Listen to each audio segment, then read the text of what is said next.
nimba utiyizi ushaka kwimenya neza uzafate we expose aho umuntu imbere yawe uzamenya hari numubona guswe tucire ntago mucire nta nicyo bimutwaye ahubwo gusa warushaka kwireba uko uteye uri umugome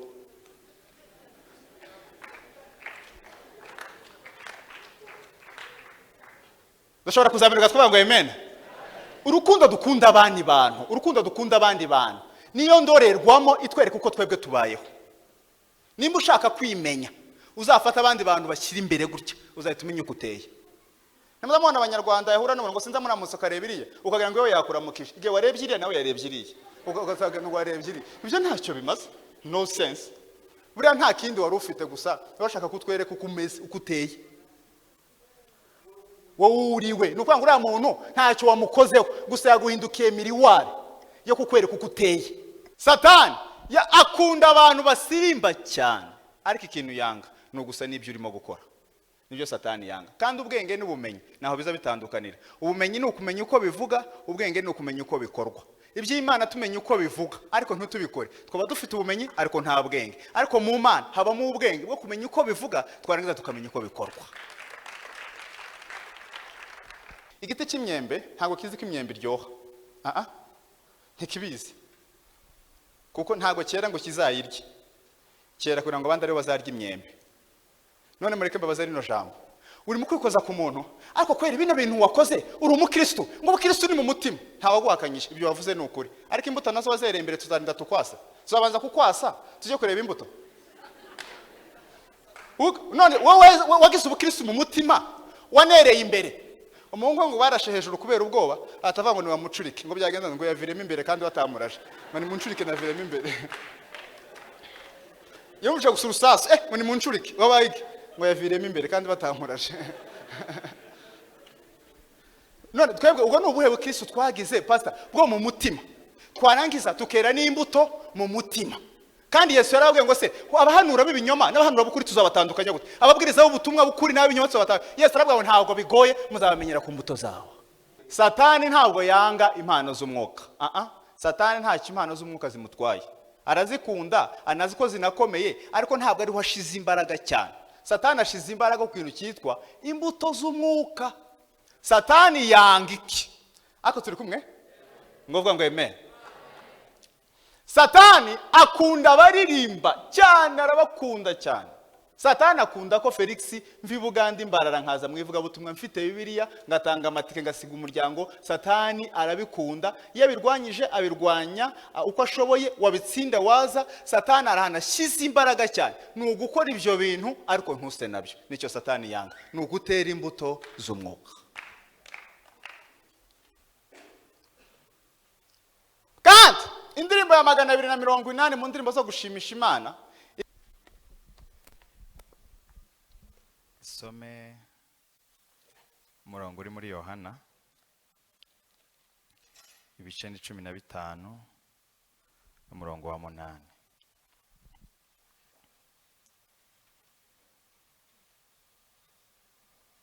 ubutumwa bwiza bwa Yesu Kristo bwanditswe na Yohana ibice 15 umurongo wa 8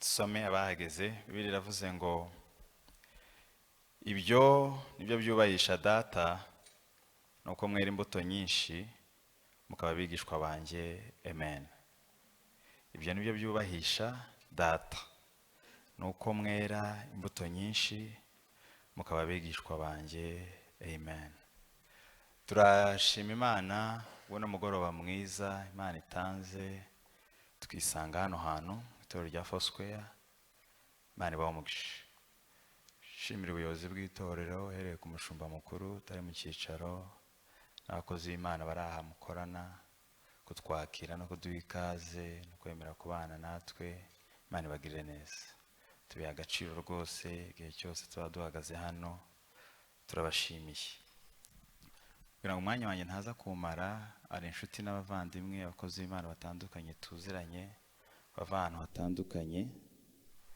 bose ngiye mbavugaho natinda ariko kubana namwe ni byiza ni by'agaciro dutewe ishema no kuba turi kumwe namwe mugoroba none rero reka tuganire ijambo ry'Imana. Nishimiye muvandimwe turi kumwe kuri gahunda y'uyu munsi kudutekereza twembi. Imana ishimwe.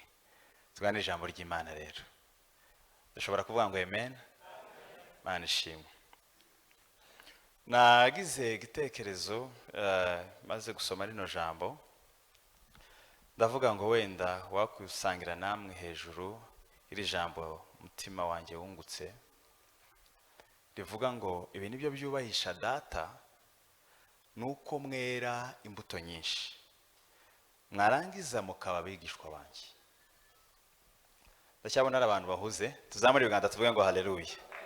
Imana ishimwe. Ni ikiganiro ndabivuga nitonze rwose, wenda Imana nibimfasha kugira ngo tubyumve kane, twumve wenda icyo twabikoraho, kuko iyo umuntu agenda aganira abantu bagenda bahishurirwa bagira icyo bunguka. Aya ni amagambo Yesu yavuze amaze kuzuka yenda kuzasubira, avuga ati ibi nibyo byubahisha data nuko mwera imbuto nyinshi. Ndashaka kuganira namwe impamvu zine zituma twera imbuto, nindangiza mbabwira ingaruka zibiri ziri mu gutera imbuto. Amakuru naya rero. Imana irema Adamu. Imana yaramuremye ikazimusura, kuko biravuga ngo turema umuntu wase natwe. Imana imaze kurema Adamu ikamusura. Adamu akora icyaha. Umwana w'umuntu akora icyaha atandukana n'Imana. Kubera ko mu ijuru ari ubutatu, habamo Imana Data n'Imana Mwana n'Imana Mwuka Wera. Kristo aravuga ati wasanga impamvu Adamu yakoze icyaha ari uko wamusuraga ariko mutabana mu buzima bwa buri munsi. Kristo ati ngewe reka ngende Imana Mwana, reka ngewe ngende nzabe ku isi mbane na Adamu wanze Imana. Hanyuma Yesu araza aba ku isi, abaho imyaka 33 abana na Adamu ariwe mwana w'umuntu. Isi nko kubushize nazwe arimo kubiganira, bamwe baramwizeye abandi ntibamwizeye. Yesu asubira mu ijuru. Asubire mu ijuru, umwuka ati nyamara wasanga impamvu Adamu atemeye nuko nawe wabaye muturanyi, nimba warabaga mu nzu imwe nawe akaba mu yindi, mwarasangiye mwarabanye, reka nanjye ngende. Mwuka Wera. Hanyuma Mwuka we ko Yesu agiye gutandukana n'abigishwa baravuga ngo ndagiye ngo kwa data nzaboreza umufasha ngo nuzabana namwe. Hanyuma Mwuka Wera aje, iwe ntiyaza aje kudusura, ntiyanaza aje kuba umuturanyi, aza afite gahunda yo kuba muri twebwe. Mwavuga ngo amen. Aza afite gahunda yo kuba wemere wange. Mwuka ari muri wowe. Kubera ko nusoma Bibiliya ngo yingingira ngo azangwa naza azabemeza iby'ibyaha n'iby'amateka n'ibyo gukiranuka. Waba ukijwe waba udakijijwe, Mwuka Wera mushobora kuganira. Kandi usomye Bibiliya neza, impamvu Adamu yakoze icyaha nuko atamugiraga muri we. Nusoma Bibiliya Abakorinto igice cya mbere, Abakorinto ba mbere igice cya 15, uzasoma Bibiliya ivuga ngo Adamu wa mbere ngo yari ubugingo, bivuze ngo yari Adamu utaragiraga umwuka w'Imana muri we, ahubwo umwuka w'Imana yamubagaho. Ariko Adamu wa kabiri niwe mwana ari we Yesu amaze kuvuka, twebwe twaba twarakire Kristo mwami n'umukiza, twaho Mwuka Wera w'Imana uba muri twebwe. Umwuka Wera w'Imana uba muri twebwe akora ibintu bibiri bikomeye. Icyambere, azana ikintu cyitwa impano z'umwuka: kubwiriza, kuririmba, guhanura, kwerekwa no kuba. Impano z'umwuka. Icya kabiri azana ikintu cyitwa imbuto z'umwuka. Muri ibyo bintu uko ari bibiri rero, Satani ntabwo yanga impano z'umwuka. Satani nta impano z'umwuka zimutwaye. Arazikunda, anazi ko zinakomeye, ariko ntabwo ari ho ashize imbaraga cyane. Satani ashize imbaraga ku kintu cyitwa imbuto z'umwuka. Satani yanga iki? Ako turi kumwe? Ngovuga ngo amen. Satani akunda abaririmba cyane, arabakunda cyane. Satani akunda ko Felix mvi Buganda imbarara nkaza mwivuga butumwa mfite Bibiliya ngatanga amatike ngasiga umuryango. Satani arabikunda, iyo birwanyije abirwanya uko ashoboye, wabitsinda waza. Satani arahana shize imbaraga cyane ni ugukora ibyo bintu, ariko ntuse nabyo. Nicyo Satani yanga, ni ugutera imbuto z'umwuka. Kandi indirimbo ya 280 mu ndirimbo zo gushimisha Imana, igitero kimwe cyanshimishije cyane cyavuze ngo none biba imbuto nziza mu mitima y'abantu, ngo nurangiza ngo wanagura amarira y'abanyamibabaro, ngo urengere abapfakazi, ngo ubyutse abaguye, ngo umure n'impumyi, ngo ibisebe ubivure. None biba imbuto nziza. Satani akunda abantu basirimba cyane, ariko ikintu yanga ni ugusa n'ibyo urimo gukora. Nibyo Satani yanga. Kandi ubwenge n'ubumenyi naho biza bitandukanira. Ubumenyi ni ukumenya uko bivuga, ubwenge ni ukumenya uko bikorwa. Iby'Imana tumenya uko bivuga ariko ntutubikore. Twaba dufite ubumenyi ariko nta bwenge. Ariko mu Mana habamo ubwenge bwo kumenya uko bivuga, twarangiza tukamenya uko bikorwa.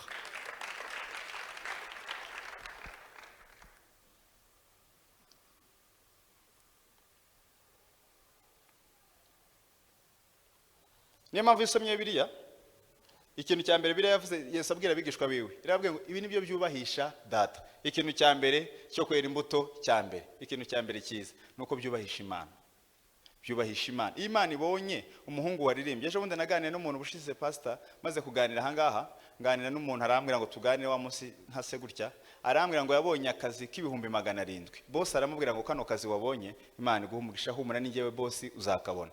Boss aramubwira ngo ubutaha uzagaruke, aramubwira ngo uzakore kino. Ubutaha akamubwira ngo uko akoze ikintu cyose, akamubwira ngo aka kazi uragafite nta kibazo. Uri umukristo, ndi umukristo, aka kazi uragafite. Ku munota wa nyuma aramubwira ngo noneho akazi kagiye gutangira nta gisigaye, kandi umugabo ni inshuti zanjye, ariko uzaze twiranje umunsi umwe tubonane, no kuryamana gusa ni rimwe, akazi gahite gatangira, nta kindi gisigaye. Ibizamini warabitsinze, hasigaye gusa akantu ko kuryamana, kandi kuryamana ntibiri mu bizamini, kuko icyo si ikizamini, ni gahunda gusa y'irari. Umukobwa amafaranga nangahe? 700. Ndi umushomeri n'umugabo, niko Imana ize kora kugira ngo umenye neza ko ibyo uvuga ari byo ukora. Imana avuga ngo amafaranga ni 700, kuryamana na boss, kuguma muri ubushomeri no kuryamana na boss. Umukobwa aramubwira ngo ndemera guhomba 700, ariko ngumana Imana, ngumana ubukene, ariko ntakaza amafaranga 700, kuruta uko wakunguka 700 ariko ugatakaza Imana.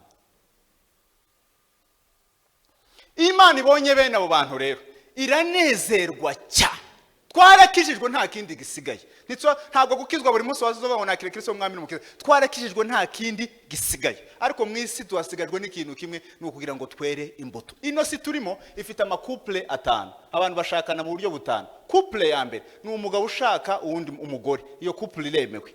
Couple ya kabiri ni umugabo ushaka abagore benshi, abo ntago bemewe. Couple ya gatatu ni umukobwa ushaka uwundi mukobwa, abage lesbienne, ayo couple ntiyemewe. Couple ya kane ni abahungu bashakana, abage, iyo couple ntago yemewe. Couple ya gatanu ntago tuyigira muri Afrika, ariko irahari, ni umugore ushaka abagabo benshi. Wa mugore w'umusamariya kazi yari afite abagabo benshi. Izo couple zine zose ntizemewe. Couple imwe yemewe umuntu akora bikubahisha Imana, ni umugabo umwe ushaka umugore umwe. Kandi isi systeme y'isi yemera ko abantu bareka abahungu bagashakana, abakobwa bagashakana. Bivuze ngo umuntu uzagaruka kuvuga ubutumwa bwiza akabwira abantu ngo mwabahungu mwe muri gushaka abandi bahungu, ni mubireke, ni ukubabuza uburenganzira bwabo, kuko uburenganzira bwabo bemera ko bagomba gushakana. Ubutumwa bugiye guhinduka inzira yo kubuza abantu uburenganzira bwabo, kugeza ku rwego bazabwira abantu ngo ni muceceke, mureke kubuza abantu uburenganzira bwabo. Ariko inzira imwe ihoraho itazaceceka n'umunsi n'umwe, ni uguceceka kuvuga ubutumwa bwiza, ariko tukera imbuto abantu bakabona Imana ya Isirayeli. Ako murabyumvise muvuga ngo amen. Iyo nzira ndamariza arakajambo azavuga abantu bakagira ngo ni blague, ariko ngiye nagakuyemo isomo. Ngo yavuye muri Kenya afite ubukene, ngo ahura n'umugore umwe bicaranye, ngo yari agifite ubuzima bwa crise. Ngo wa mugore ngo atonora igi rya mbere ngo ararimira, ngo irya kabiri ngo irya gatatu. Ngo ndamarize ngo aramubaza ngo se nturimo kubona mugenzi wawe? Mu yandi magambo, kuva muri Kenya ukicarana n'umuntu ukarya magatanu muri kumwe, ntabwo nta.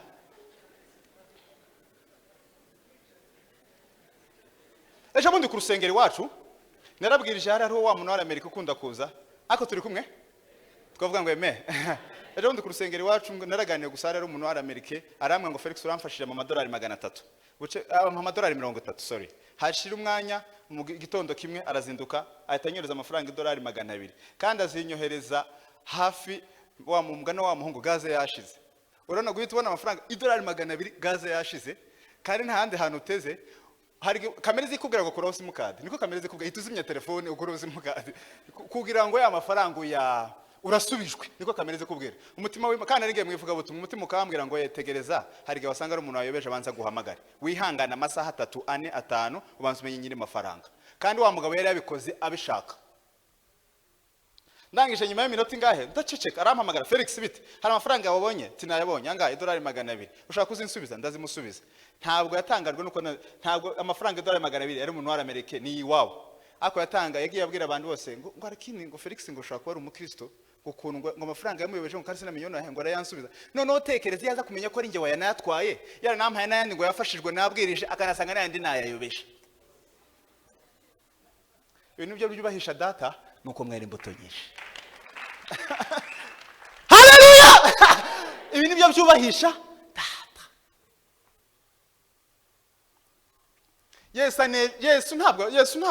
Yesu anejejwe no kubona abantu bihangana situation iyo yose ako kubwo gutunga Imana no kugumana Imana. Bakavuga ngo two kwihangana kino ariko tukubaha Imana muri ibintu turimo gukora. Tukera imbuto mu byo dukora. Kuvuga ko bizashira kuko nimba igiswari bazarimba ngo mahubiri na nyimbo za wokovu ntabwo zizaceceka iyo mwijuru. Bizanimba tazaceceka mwijuru hano mwisi bishobora kuzaceceka. Harige bizagira bikagorana kubivuga ariko tugasigaza inzira imwe yo kwera imbuto. Niyo mpamvu Yesu yabwiye muri Petero igice cya 2 yabwiye abigishwa arababwira ngo Petero yaranditse aravuga ngo mugire ingeso nziza hagati y'abapagani nubwo babasebya nk'abakora nabi ariko nibaboneke imirimo yanyu myiza bahere ko bashime data wo mwijuru. Umuntu ashobora gutukirwa ibyo avuga ariko ibyo ukora ntabwo kenshi wabitukirwa kubera ko nubwo babigutukira ko baba bizi neza iyo bageze hirya baravuga ngo bino bintu nibyo bigomba gukorwa kubera ko bifite agaciro. Byubahisha Imana. Icya kabiri Bibiliya yavuze ngo no kugira ngo bitugira abigishwa nibyo byubahisha data kugira ngo muba abigishwa. Abigishwa barangwa n'ibintu bine nibyo nshaka kugira ngo mbabwire mu minota mikeya ni kandi ndangiza wenda ndagenda mbikurura bukebuke kugira ngo abantu babyumve mu minota yanjye bampaye. Abigishwa barangwa n'ikintu cya mbere barangwa n'ijambo ry'icyongereza ryitwa ngo stay closer ni ukuba bugufi bwa Sebuja.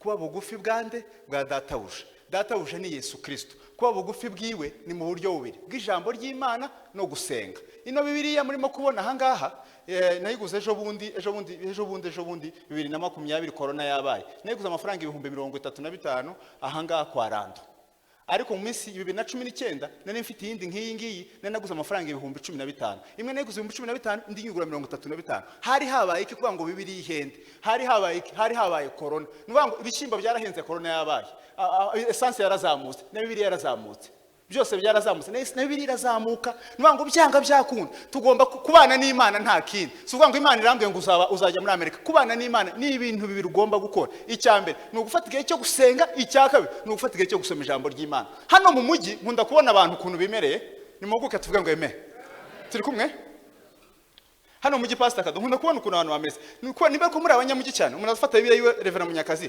amatara avuga ngo ame ararange agatahereza umudamu wiwe umudamu niwe agatehereza abana bakajya muri anniversaire Bibiliya igasigara yo kuva ku wa mbere kugeza ku wa gatandatu ku cyumweru mu gitondo ngo Bibiliya yanjye ngo irihe madam ngo Bibiliya yawe ngo sinzi ngo nayihaye abana Bibiliya yanjye irihe ngo papa ngo twagiye ngo kuba runaka ngo tuyisiga muri anniversaire akaza gusenga yakubise inzu yose ngo sinzi ahantu bamubikiye Bibiliya ntabwo ari umutungo rusange Bibiliya ni umutungo bwite ugomba gufata ku giti cyawe ukayibika ukayisoma ukayimenya ukayitunga ugatunga ijambo ry'Imana.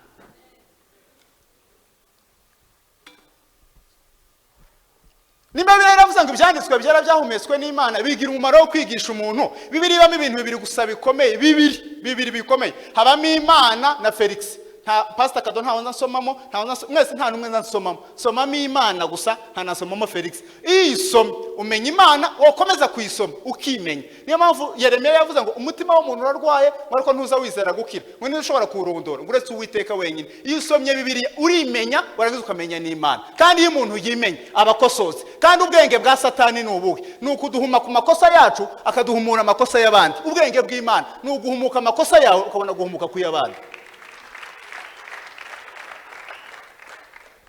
Nta muntu numwe wiyize udasoma ijambo nta ubaho umuntu asoma ijambo ry'Imana ntashobora kwimenya kuko ijambo ry'Imana ryo ribwira umuntu ngo ibyanditswe byara byahumetswe n'Imana bigira umumaro wo kwigisha umuntu ABCD. Ejo bundi umutima warambwiye ngo abanyarwanda bose nta utagira assurance bose bagira za mituweli kandi mituweli ivura igufwa n'imitsi n'ibindi ariko mituweli yo mu mwuka ni ijambo ry'Imana. None kubyara abana 8 ukabagura za mituweli ntubagurire Bibiliya nicyo kimwe neza no kubyara udashoboye kurera kuvuga ngo ubyara ushoboye kurera nukumva kumenya ko nabo bafite ijambo ry'Imana. abahungu n'abakobwa baricaye gusa ndababwiza ukuri ikintu kimwe gishaka kudukomeza kimwe ni ugusoma ijambo ry'Imana kandi umunyabwenge arangwa n'ibintu bitatu icyambere ni ukurisoma buri munsi yashaka ikaba iminota 5 icya kabiri ni ukwisengera icya gatatu ni ukuganira n'abantu barizi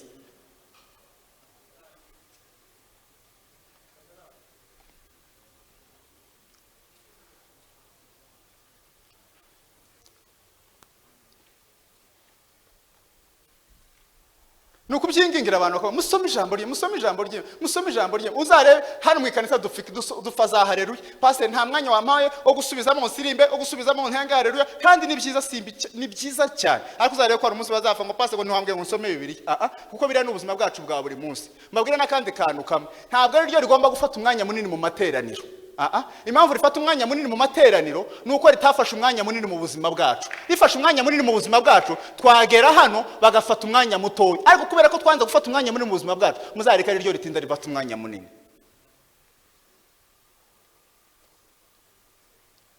umuntu wese kudasoma ijambo ry'Imana ngo riragoye ngo ndasoma sinumve ntago habanza kumva habanza gusoma umunsi Filipo yahuye na Nkonekazi yarayisomeye cyangwa yarayisobanuriye kuko yasanze yasomye nuko habanza gusoma ukabona gusobanurirwa ariko ntihabanza kubanza gusobanukirwa kuko birisobanuye mu buryo biri cyo bita formo na dynamico icyo bita ijambo kurindi igitekerezo ku kindi urabanza ukumva ijambo ry'Imana warangiza ukumva igitekerezo kiri muri rya jambo ryavuzwe twazamurirwa twonga Imana ishimwe icyo nshatse kubabwira niko kuba bugufi bw'Imana ni ugusoma ijambo ry'Imana kwa ngo data yavuze ki Imana yavuze ki ejo bundi ndi Gisenyi narababwiye ngo ATM machine yacu ATM machine ingiba kuri banki ni ijuru ATM kadi kano gakarita ni ukwizera icyo bita ijambo ry'Imana niyo password ufite ijambo ry'Imana ukagira no kwizera ukagira n'ijuru nta kintu kimwe utatunga wafata ikarita ugakubita muri ATM machine ugakanda password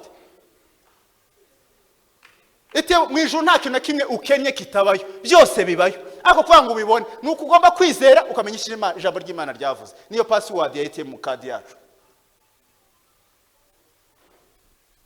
icya kabiri kiranga bigishwa twavuga ngo Imana ishimwe icya kabiri kiranga bigishwa nicyo bita kumvira niyo mpamvu mu gitabo cy'abakorinto ibice 5 cy'ibyakozwe n'intumwa ibice 5:29 biraravuze ngo ni byiza kumvira Imana kuruta kumvira abantu kumvira kugira ibice 4 igice cya mbere hari kumvira kwa gisirikare kumvira kwa kabiri no kumvira kw'abakozi kumvira kwa gatatu no kumvira kw'abacakara kumvira kwa kane no kumvira kw'Imana kumvira kwa gisirikare no kumvira kw'amategeko no gukora mu gisirikare bakora icyo bita order ya fande yavuze abayavuze uko no kumvira kw'amategeko kumvira kw'abakozi no gukora ibyo bakubwiye atari ko bisobanukiwe cyane wabitewe no kubazaguhemba bara abakobwa mufite babafasha mu ngo n'abahungu buriya kubyuka saa moya akaryama saa 4 za nijoro suko akunda umuruho nuko aziko kunyuma yuko zamuhimba 20 ngo biriya niyo mpamvu mubwira unamutuka akemera kumva ibyo bamubwiye babyita kumvira ko abakozi hafi ya mwese niko tugira hafi ya twese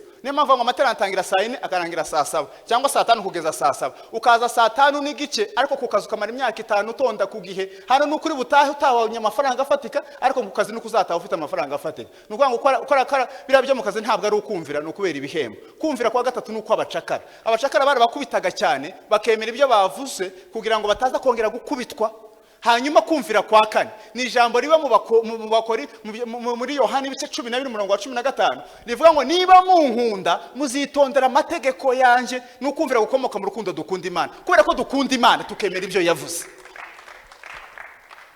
nibyo bintu bine biranga abigishwa kumvira ntabwo ari ukumvira kubihemba ngo kubera ko tuzahembwa nta nubwo nuko amategeko nta nubwo ari ukubera ko tuzakubitwa ni ukubera ko dukunda Imana mwavuga ngo nyamara rero kubabwira ntabwo gusoma ijambo ry'Imana bigoye muri no minsi mureke kurangara ngiye gusoza muri no minsi Pastor Ben ingo zisenwa niki zisenwa nuko umudamu araguhamagara biteka 2-3 kutafashe telefone wari urihe zisenwa na communication hanyuma nuko bereka abantu babaho nta kuvugana n'Imana mu ijambo ryayo no mu gusenga ntibikunda nuvuga ngo communication yacu n'Imana ntabwo ihari ariko ngo turi abantu b'Imana ngo turabigishwa nyakuri ntibikunda kandi Yesu ntabwo yasize abakristo yasize abigishwa kuba umukristo nibyo ukora bakabikwitirira nta muntu ushobora kuvuga ngo ngiye ngo ndashima Imana ko ndi umukristo uzashima Imana ko uri umwigishwa umukristo ni umuntu ukora ibyo uwo mwigishwa yasize amutegetse yabikora kwa ngo uyu muntu ni uwa Kristo ngo gusenga birasi ugusenga bigoye urukundo ukunda Imana nirwo rutuma uzari abantu bose ukunda ushobora kuvugisha buri munsi. Icya gatatu kiranga bigishwa. Icya gatatu yaravuze mu gitabo cya Yohana ibice 13:35 ngo ikintu kizamenyesha ko muri abigishwa banjye nyakuri ngo nuko mukundana. Anga hari agatekerezo nshaka kubabwira. Ako dushaka kuzamura ibiganza tuvuga ngo eme. Imana ishimwe cyane. Umwana umwe ngo yari afite papa we ufite ubushobozi. Hanyuma papa we abandi baturanyi baraza baramwica. Bamwice wa mwana bimboba, street kids, wa mwana wo mu mihanda. Ngo abaho mu buzima bwo gukora akazi ko mu muhanda agira amahirwe yo kwiga ngo aza kuba umugabo. Amaze kuba umugabo ashinga ikigo cy'abana b'imfubyi. Muri cya kigo cy'abana b'imfubyi azanamo abana ba wa mugabo wishe se akaba umwana wo mu muhanda.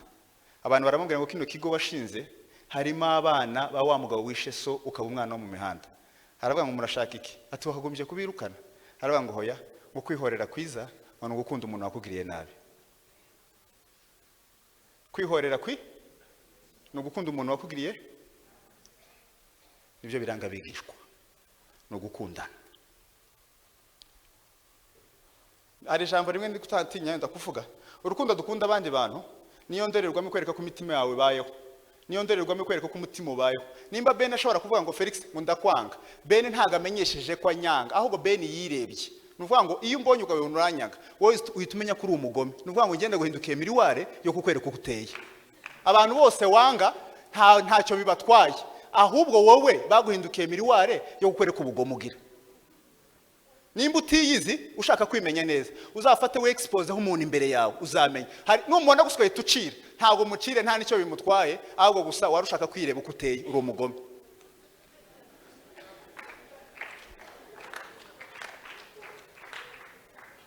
Dashobora kuzamirwa twavuga ngo amen. Urukundo dukunda abandi bantu, urukundo dukunda abandi bantu niyo ndorerwamo itwereka uko twebwe tubayeho. Nimba ushaka kwimenya uzafata abandi bantu bashyira imbere gutya uzahita umenya uko uteye. Namuzamubona abanyarwanda yahura n'umuntu ngo sinza muramutse ukareba iriya ukagira ngo yo yakuramukije igihe warebye iriya nawe yarebye iriya ugasaga ngo warebye iriya. Ibyo ntacyo bimaze, no sense. Buriya nta kindi wari ufite gusa bashaka kutwereka uko umeze uko uteye. Wowe uriwe nukuvuga ngo uriya muntu ntacyo wamukozeho gusa yaguhindukiye miriware yo kukwereka uko uteye. Ni nabyo turi proud yabyo. Nibyo ngo uriya muntu ngewe ngo urase shaka kumuramutsa ngo ndamwanga wanga miriware gusa iriya ni miriware kuri imbere yarishaka kukwereka uko uteye wowe gusa wibonye unubwiye abandi uko uteye.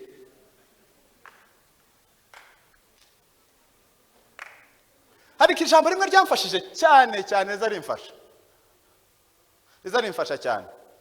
Nukuntu Yesu atatugaruje ifuni n'amajido ninshi. Bibiri kavuga ngo yadufatishije urukundo rwe mugozi wewe. Kube Yesu yarabe kudukubita inkonje twese ngo tugaruke. Kwereka Yesu yadufatishije urukundo. Mureke mabwire kano kajambo. Uburozi bushobora kwanga ikintu kimwe gishobora kumara uburozi. Kishaka kumara uburozi n'ubundi bugome bwose ni urukundo. Umukobwa umwe ngo ari ahantu mwivuga butumwa ngo abona umukobwa undi mugenzi we bose baramwanze. Arangije ngo aza gusirimba aramwihorera mutahanze. Ngo nyuma y'igihe kinini aravuga ngo nzagorera ko imwijuru nimba nasize inshuti yanjye magara. Ngo arangije nawe agaruka mu nzu ngo abwire abandi basengana bavuga ngo bayi muzajya mumbona gakeya nsubiye inyuma.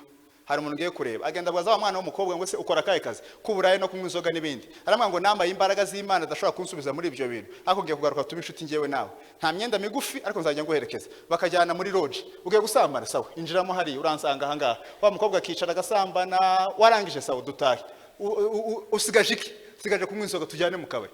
Nje sinshobora kunywa Yesu yangiriye neza. Bakicara akanywa yarangiza bagatahana. Umunsi umwe aramubwira ngo nanjye mperekeza tujye gusenga. Ariko wumve hagati aho ngaho igihe rasize abandi basenganaga nkuko wasiga abanaziri ukajya gushaka uwo muntu abanaziri bamufashe gute? Uwo muntu abanaziri bamufashe gute? Ni umuntu nawe wundi mupagani yagize agaciro igihe yagarukanye na wa mukobwa akavuga ngo uyu mukobwa twarajyaye ya minsi yose namaze nta kibi yakoze ariko yanyereye imbuto nziza nanjye ngeze mu nzu y'Imana nanjye ndakijijwe. Niko gaciro ka wa mukobwa kubera yamweretse urukundo ruta amakosa yakoze aramugarura kwada. Nibyo Yesu yadukoreye. Yesu yaradukunze twebwe twese atugaruza neza n'urukundo rw'Imana.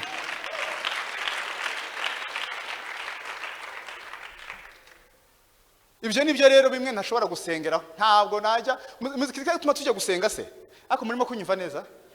ikintu tuma tujya gusenga ben ntago ari kujya kubwira Imana ubundi iyo dusenga dutsinda kamere iyo dusoma ijambo ry'Imana dutsinda satani ushaka gutsinda satani usoma ijambo ry'Imana washaka kwirwanya ukitsinda no gusenga noneho rero iyo tugiye gusenga ntago tuba tugiye kubwira Imana ngo duhereze ibyo dukenye kuko Imana ntizidusubiza amagambo twise gusenga idusubiza umubano ahubwo ngo uzi imbere y'Imana uri umunyamakuru utabana n'Imana neza ahubwo wazi imbere y'Imana ubana n'ubumuga bwo kutavuga ariko mubanye neza ngo Imana isubiza umubano kuruta amagambo aza kuza nyuma ariko habanje ikintu cyitwa kuba twari tubanye neza niyo mpamvu isengesho ry'umunyabyaha ngo ni ikizira imbere y'Imana kubera ko ryabaye ikize naryo ryari isengesho ariko ryasenzwe n'umuntu ubanye n'Imana nabi ahubwo ngo uzabwira Imana amagambo menshi uzabanza ukosora umubano nushaka kuza imbere yayo ntacyo wavuze izakumva Imana izayumva umutima gusenga rero nukujya kubwira Imana ngo iyi kamere yarangoye ntabwo ari kujya gusaba Imana nukujya kubwira Imana ngo ino kamere yarangoye gusenga nukujya kwirega nukwijyana muri gereza yo kubwira Imana ngo byarananiye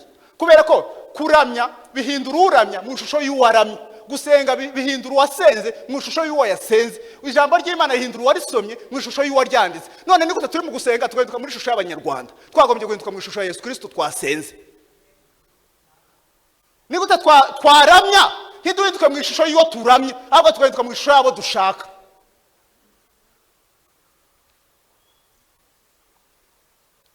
ntabwo turi abigishwa ni ibintu twiyitirira gusa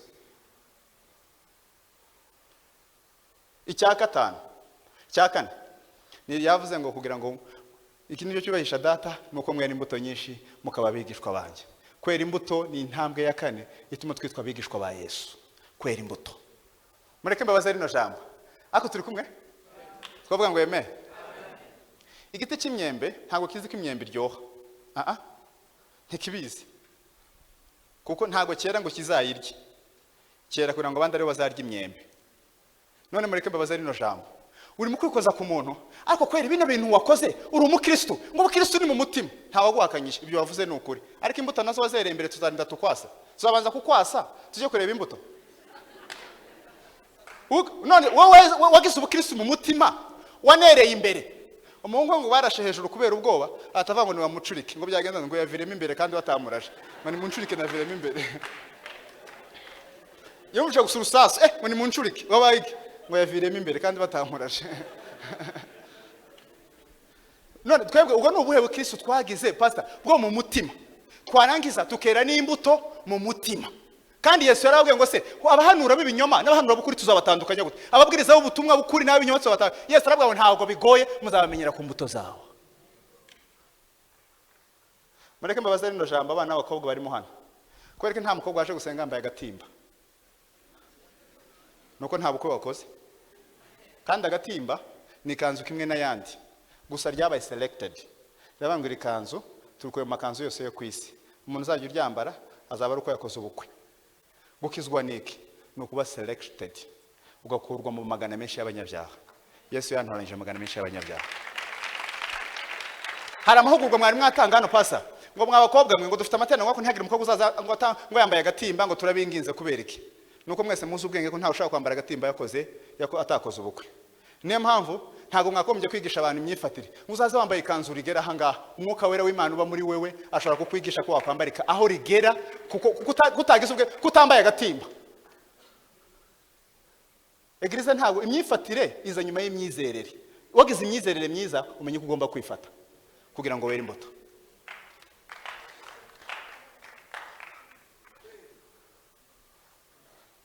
tuzamuye ibiganza twavuga ngo haleluya haleluya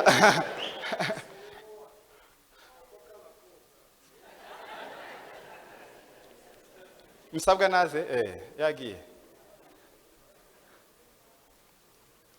nari mbabwiye ko agatimba ni ikanzu kimwe n'ayandi gusa twese twamenye ko ryatoranijwe mu makanzu menshi ntawe ushobora kuryambara atakoze ubukwe uko niko umwuka wera w'Imana ageze mu muntu azamwigisha imyifatire myiza ya Kristo kugira ngo yerere abandi bantu imbuto nziza ntago bisaba ngo amakuru menshi birasaba gusa ngo uwarakire umwuka wera w'Imana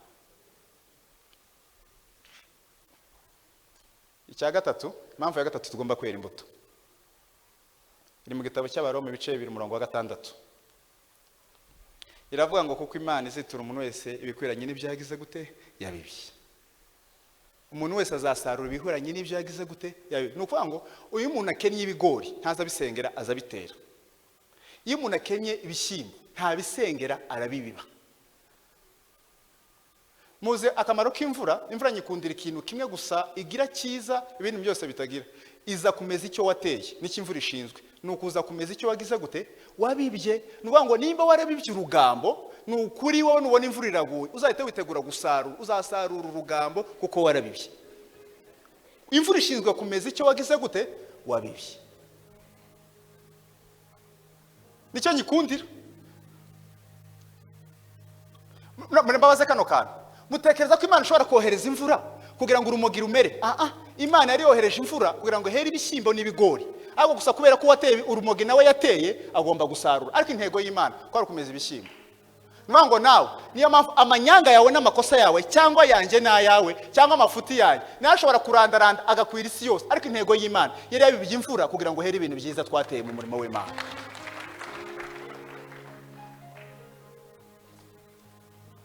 Agatekerezo ka nyuma. Umugabo w'umuzungu yari afite abana babiri. Igitondo kimwe arababwira ngo muri abasore nimusohokere mu nzu. Ntimuzongere kugaruka muri ino nzu yanjye, mugende mushaka inzu yo gukodesha. Babana bagenda barakaye. Aravuga ngo mfite indi nzu hakurya Kanombe ariyo muzabamo. Nimba nayishyuzaga abantu $1,000 mwebwe muzampa $800. Ariko simbashaka mu nzu yanjye kandi nimbashaka no muri ino inzu yindi kubusa. Mugomba kunyishyura. Abana babamo barakaye bamerewe nabi. Bavuga ati nta mubyeyi dufite, umubyeyi ushaka kutwirukana mu nzu ye akadukodesha no mu yindi nzu, yarangiza akatwishyuza n'amafaranga. Buri kwezi akaza ku itariki ya mbere akavuga ngo ni mu mafaranga yanjye. Bakayamuha ukwezi kwa kabiri mu mafaranga yanjye. Bamara imyaka n'imyaka baramurakariye batamukunda bamwanga. Kubera ko ari umubyeyi mubi wabashyize mu nzu irangiza akanabishyuza. Yesu aravuga ngo simbyitayeho, inzu yanjye ntabwo ari y'ubusa nimuyime. Nyuma y'imyaka myinshi cyane arabahamagara avuga ngo nimuze bahungu banjye. Baraza. Arangije aravuga ngo se tuba manye mu nzu yanjye imyaka ingahe? Imyaka ingana gutya. Wanyishyuye amafaranga angahe? Amafaranga angana gutya. Yakube n'igihe ubayemo angana gutya. Mwene nkwereke account yawe. Ya mafaranga yose nta n'igice na kimwe nakoresheje narayakubikiraga. Ya mafaranga yose nta gice na kimwe nakoresheje narayakubikiraga. Ibi bivuze iki? Iyi ngibi batubwira ngo dutange amafaranga, ngo dutange n'ibi mu nzu y'Imana. Imana ntifite ubukwe, Imana ntiyenda gushingira, Imana ntacyo yenda gukoresha. Ara n'amafaranga wowe wabitse Yesu azakugiriramo neza. Kubera ko Imana ni ya generation. Haba Imana niyo mpamvu dusenga twa ngo nima ibyishimo, umwana n'ibyishimo by'ababyeyi, ngo ariko umwuzukuru nawe ni ikamba. Bivuze ngo kandi biraravuze ngo sindabona umukiranutsi w'Imana ngo asabirize ngo wicwa n'inzara ngo urubyaro rwe rugize gute rusabirize. Nuvuga ngo bazakoresha ibivuye. Harimo ineza y'Imana. Ariko kubera ko Imana ikorera muri generation ishobora kwifashisha ibyiza wakoze ikabitiza abana bawe. Ibi byose dukora mu murimo w'Imana. Ndababwiza uko nta Mana twahaye. Gusa twahaye Imana ngo tubikire ariko twarihaye ntabwo ari Imana.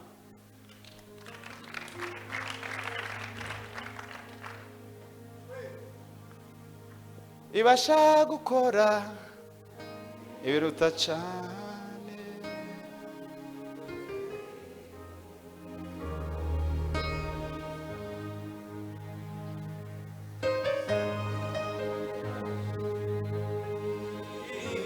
Uze biraba icyo yavuze ngo gihere. Tuzamuye Uganda tuvuga haleluya haleluya. Haleluya. Imana ishimwe cyane. Amen. Icyo umuntu abibancaza? Kandi ku cyumweru nababwiye ngo umuntu isi turimo ni tele Imana yaduhaye kugira ngo dukore mu mwitozo wadushaka kuzamara igihe kirekire. Iyi si turimo ni tele Imana yaduhaye kugira ngo dukore imyitozo yaho dushaka kuzamara igihe kirekire. Umuntu ushaka kujya mu ijuru no kwakira Kristo umwami n'umukiza akubaha amahame y'ijambo ry'Imana. Umuntu ushaka kubiga Henomu no kwirengagiza Kristo umwami n'umukiza ugakora amakosa n'amanyanga. Wowe ibyishizeho umwete babanze bakubaze kwanza. Hari igihe dushaka kuvuga ngo ujye mu ijuru udashaka kujyayo. Kuko ibyo umuntu akora ashizeho umwete wo gushaka kujyaho yenda kuzamara igihe kirekire. Kubera ko iyo duhumetse umwuka wa nyuma ku isi duhita duhumeka umwuka wa mbere mu ijuru. Kimwe nuko ushaka guhita umwuka umwuka wa nyuma igihe Henomu. Kandi turi mu matandukano, turi mu nzira ebyiri. Ibyo urimo gukora urashaka kuzamara igihe cyawe kirekire he? Abizeye umwami Yesu bazahabwa ubugingo. Ababiba muri Kristo bazahabwa ubugingo. Ababa muri nosi bazabiba kubora. Niyo mpamvu abantu bagomba gushyiraho umwete wo kuvuga ngo ibi ndi kubiba nuko abantu babivuga gatama muri side iri negative. Ariko ibyo mbiba nibyo nzasa. Byanga byakunda. Ibyo mbiba nibyo nzasarura. Ibyo umuntu abiba nibyo azasarura. Obama yaravuze turi kumwe tuvuge ngo amen. Obama yaravuze ngo nimba ushaka umusaruro w'amashu umusaruro w'amezi 3 ngo uzatera amashu. Wako nimba ushaka umusaruro ngo w'imyaka 15 uzatera igiti. Wako nimba ushaka umusaruro w'ibihe byose ngo uzigisha umwana wawe. Bivuze iki? Kwigisha umwana bitanga ikindi cyizere ku bandi bana. Ubufashije igihugu bo wifashije ubufashije abantu batandukanye. Nako ushaka amashu nako kanya guhita utera nyuma y'amezi 3 abayeze. Ariko umuntu warushye cyane arimo kwigisha umwana ashobora kumara imyaka 20 umwana yiga yarangiza akazakura amafaranga menshi arutaye amashu wateye imyaka n'imyaka. Impamvu ya kane soza impamvu tugomba kwera imbuto. Impamvu ya kane iri mu gitabo cya Luka ibice 13 umurongo wa 6. Ngo umugabo yasohoye ngo umuzabibu wiwe ngo arawutera. Ngorangije ngo kutera ngo bibamo ikintu cyitwa ngo umutini. Ngo umutini umwaka wa mbere ntiwera, umwaka wa kabiri ntiwera, umwaka wa gatatu ntiwera. Ngorangije ngo arazabwira umukozi wo muri rwa ruzabibu aramubwira ngo uri mutini narateye muri no ruzabibu ndashaka ngo urandure. Wa mugabo baramubwira ngo oya bose nubwo umuzabibu ari uwawe ndakwinginze kubwo imbabazi z'Imana ntuwukuremo ahubwo reka nkwereke reka ngewe ngende nuhire nongere mbagare wenda no mutini na uzera. Haramwa ngo umaze imyaka 3 waranduhije gusa nta kintu wigeze wera. Haramwa ngo yambabarira ndakwinginze wiukuramo reka tuhereze undi mwaka umwe gusa. Ibyo ngibyo bisobanuye iki? Bisobanuye ko Yesu niyo nyiruzabibu ibikorwa by'Imana byose. Aya materaniro nukuhira aya ndazakorwa ejo nukubagara. Icyo Yesu ashaka niki? Arashaka kugira ngo Pastor Ben wongere ukure Yesu asorome indi mbuto imwe ku mutini nawe. Wongere ukure Yesu asorome indi mbuto imwe ku mutini. Wongere ukure Yesu asorome indi mbuto ku mutini. Ukure Yesu asorome imbuto imwe ku mutini. Nicyo Yesu ashaka. Ngiye kubaho runo rugero mwese muze kunsubiza nimurangiza mwumva isomo ryanjye riri aha hantu. Ndashobora kuvuga ngo eme Imana ishimwe cyane. Pastor Ben baguye ngo Felix yabyaye umwana udafite amenyo. Kwa CHK Felix yabyaye umwana udafite amenyo. Televiziyo y'u Rwanda ntiyaza kunsura. Ntimwumva bitangaje mwese ukuntu nabyaye umwana ufite amenyo 4. Hanyuma bakubwiye ngo Felix kuri amubona w'umuvuga butumwa iriya myaka yose afite arinza ngana kuri atari yamera amenyo. Nabyo birasekeje. Kuko umuntu uvutse ntagomba kuvukana amenyo ariko n'umuntu ushaje agomba gusaza yarayameze.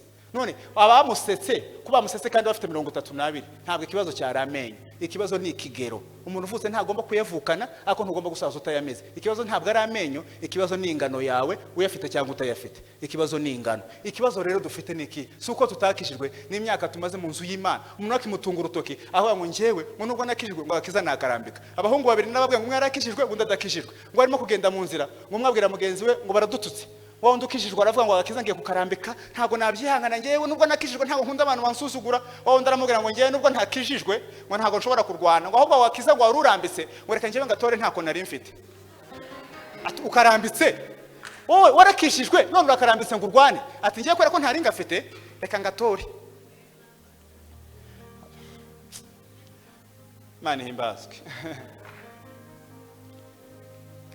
Tukaba mu nzu umwaka wa mbere wa kabiri wa gatatu wa kane wa gatanu nta kintu kimwe umuntu aratsinda pastor na kimwe. Nuvuga ngo nimba bamututse nawe no gutukana. Nimba bamuvuze nabi nawe no kuvuga nabi. Nimba bamukoze kino nawe no nuvuga ngo nta Yesu azamwibuka nyuma y'ibintu byose.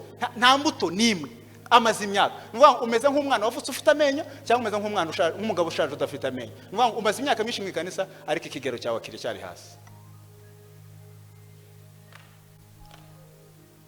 Somera munsomere nsoze minota yanjye isigaye. Munsomere nsoze muri icyo gitabo. Babwira ingaruka zibiri ziri mu gutera imbuto.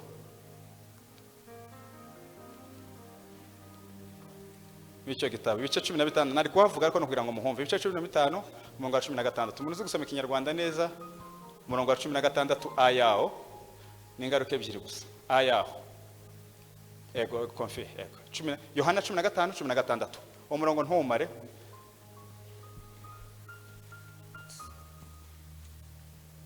Yohana 15:16. Ndashaka ngo muhumve cyane kubwo imbabazi z'Imana. Simwe mwantoranyije. Konfi usome witonze pa. Simwe mwantoranyije mwumve kano kantu. Ahubwo ninjye wabatoranyije. Ahubwo ninjye wabatoranyije. Kandi mbashiriraho kugira ngo mugende mwere imbuto. Nako ngako nashakaga. Iyo ni A. B yaho ndaje nyisome. Mwumva ingaruka ya mbere mu gutera imbuto. Ingaruka ya mbere ni mu gutera imbuto. Bibiliya yavuze ngo simwe mwantoranyije ahubwo ngiye narabatoranije. Nkamagara Kefa nkamubwira ngo ube pasiteri. Nkamagara Felix ngo umuvuga butumwa. Nkamagara runaka ngo ubike ingiki. Kugira ngo mugende mwere imbuto. Nuvuga ngo Pastor Ben guhaguruka ni kimwe mu cy'Imana yaguhamagariye, ariko ukagenda urimo kwera imbuto mu cy'Imana yaguhamagariye. Ingaruka ya mbere nuko iyo uteze imbuto mu cy'Imana yaguhamagariye, icyaguhagurukije warakinaniwe. Ndabaho urugero rumwe kugira ngo mubyumve neza.